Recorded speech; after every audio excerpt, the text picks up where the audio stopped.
نفس کیسے کمزور ہوتا ہے؟ تو یہ کسی ایکسپرٹ سے پوچھنا چاہیے، کسی ماہر سے پوچھنا چاہیے کہ اس کی کمزوری کیسے ہوگی۔ ہماری بدنی امراض کے لیے یا صحت کے لیے ہم جو بدن کے ماہرین ہیں، طبی ماہرین ہیں، ان سے پوچھتے ہیں۔ اب روحانی ماہرین سے پوچھیں کہ یہ نفس بڑا تگڑا ہے، اس کو کیسے صحیح کرنا ہے۔ علامہ اقبال علیہ رحمہ جس شخص کو اپنا مرشد مانتے ہیں اور کہتے ہیں میری اندر کی بیماریوں کا علاج جس شخص نے کیا ہے، وہ مولا جلال الدین رومی ہے۔ تو جلال الدین رومی ایک معالج کا پتہ دیتے ہیں۔ بعض اوقات ہمیں کوئی مسئلہ ہوتا ہے تو ہم کسی اپنے ڈاکٹر دوست سے پوچھتے ہیں کہ یار آپ کی نظر میں کون سا اچھا ڈاکٹر ہے جو ہمارے اس مرض کے لیے ہو، کہ ڈاکٹر آگے جس ڈاکٹر کا پتہ بتائے گا پھر وہ باکمال ہی ہوگا نا۔ تو عام آدمی تو ہو سکتا ہے کسی عطائی کا پتہ بتا دے، وہ کہتا ہے مجھے فلاں جگہ سے دم کروایا، مجھے اس سے دم آ گیا، تو ہم دم کروانے بھاگ جائیں گے۔ یہ ایسے ہی ہوتا ہے نا کہ لوگ وقت ضائع کر دیتے ہیں ان چکروں کے اندر اور بیماری کے منہ میں۔ وقتی طور پہ تھوڑا سا نفسیاتی طور پہ وہ ٹھنڈے ہو جاتے ہیں، جب انہیں کوئی دم شم ہو جاتا ہے تو وہ کہتے ہیں نہ میں ٹھیک ہوں، لیکن بیماری اندر پھیلتی رہتی ہے، وہ ڈاکٹر کے پاس جاتے نہیں پراپر، اور پھر بیماری اتنی پھیل جاتی ہے پھر علاج نہیں ہوتا۔ تو جب وہ تھوڑا سا ان کو ریلیف ملتا ہے ان کے نفسیات کی وجہ سے، تو وہ شور کرنے لگ جاتے ہیں میں بڑا بہتر ہو گیا ہوں، اور عورتیں کہتی ہیں نہیں پہنا میں تو ٹھیک ہی ہو گئی ہوں۔ تو وہ نتیجہ کیا ہوتا ہے کہ بیماریاں پھیلتی ہیں اور باقی لوگ بھی اس طرح چل پڑتے ہیں، تو یہ ایک عجیب رنگ اور عجیب ڈھنگ ہوتا ہے۔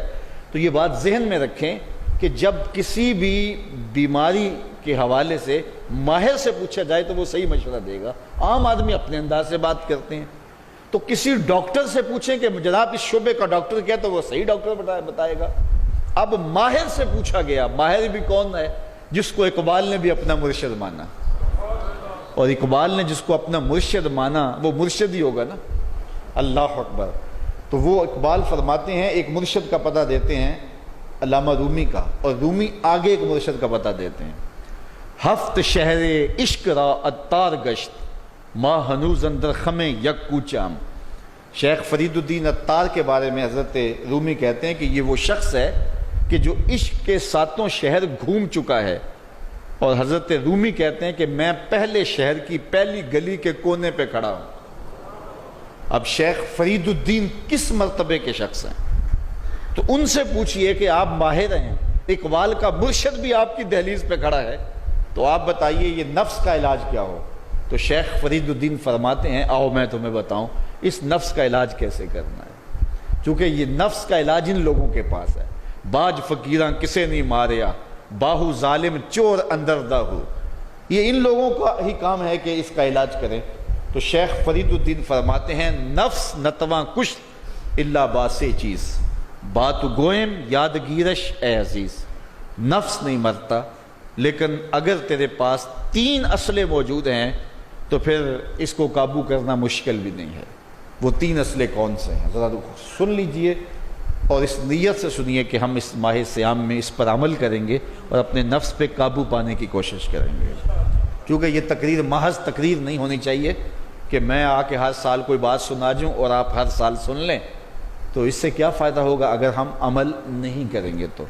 تو اس نیت کے ساتھ سنیں کہ یہ ایک ماہر روحانیات کے ماہر نے ہمیں یہ مشورہ دیا ہے کہ اپنے نفس کا علاج کیسے کریں۔ تو کہتے ہیں نفس نہیں مرتا مگر 3 اسلحے ہوں تو ٹھہرتا بھی نہیں ہے۔ پہلا اسلحہ خنجر خاموشی، خاموشی کا خنجر۔ دوسری بات شمشیر جو، بھوک کی تلوار۔ اور تیسری بات نیزائے تنہائی اور ترک ہجوم، اور ایک تنہائی کا نیزہ۔ کہتے ہیں 3 اسلحے اگر تمہارے پاس ہیں تو یہ نفس قابو میں آ جائے گا۔ خاموشی کا خنجر، بھوک کی تلوار اور تنہائی کا نیزہ۔ ایک دشمن بندھا ہوا ہے، 3 اسلحے لے کے دوسرے دشمن پہ ٹوٹ پڑو۔ ماہ صیام میں بھوک تو پہلے ہی کاٹنی ہے، لہٰذا یہ جو ہے وہ بھوک کا ہتھیار بھی اس کے اوپر جو ہے وہ کارگر ہو گیا۔ اب خاموشی بھی اختیار کریں، کوئی فضول بات اپنی زبان پر ادا نہ ہونے دیں۔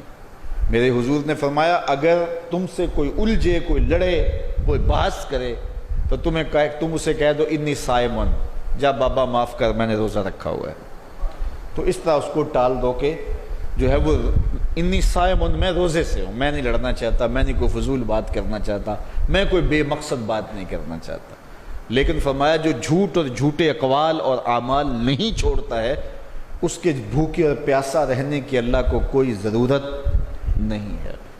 تو خاموشی اختیار کی جائے. اور تیسری چیز العافیت فی العزلہ، تنہائی میں عافیت ہے، اور یہ ہمیں اختیار کرنا چاہیے.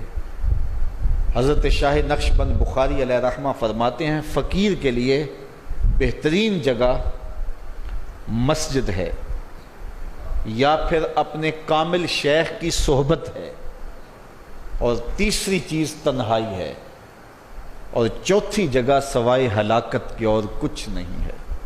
اس لیے ہمیں کہا گیا بازار میں دیر سے جاؤ، جلدی واپس آ جاؤ، مسجد میں جلدی جاؤ، دیر سے واپس آؤ. تو بہترین جگہیں مساجد ہیں.